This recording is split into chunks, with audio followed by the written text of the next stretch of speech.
ধৈর্য ধারণ প্রতিযোগিতা করো, আর সদা যুদ্ধের জন্য প্রস্তুত থাকো। আলে ইমরান। আর আল্লাহকে ভয় করো, আশা করা যায় তোমরা সবল কাম হবে। যা তোমরা ধৈর্য ধারণের প্রতিযোগিতা করো এবং যুদ্ধের জন্য সদা প্রস্তুত থাকো।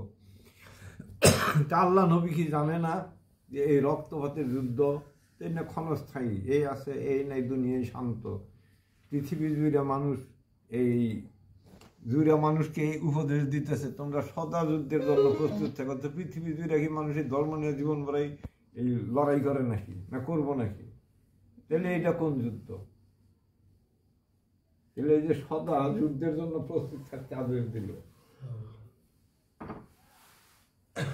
সদা যুদ্ধের জন্য প্রস্তুত থাকা, এই সদা প্রস্তুত থাকা এইটা, এই যুদ্ধটা হলো মানুষের মনের সাথে, আপন মনের বিরুদ্ধে, আপন নফসের বিরুদ্ধে এই যুদ্ধ। এবং এই যুদ্ধ ফরজ।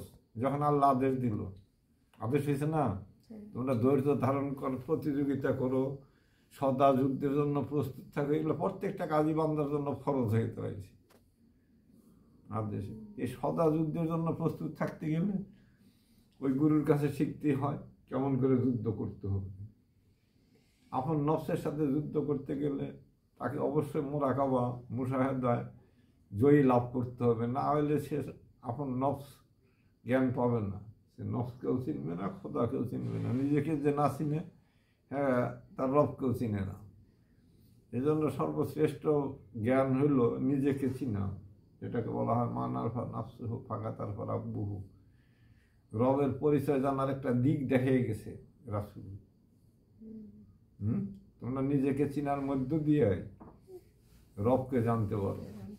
এটা ছাড়া যদি এখন আমরা আল্লাহ খুঁজি আর আল্লাহ জানতে চেষ্টা করি, দুনিয়া কোনো ব্যাটাই সাকসেসফুল হবে না।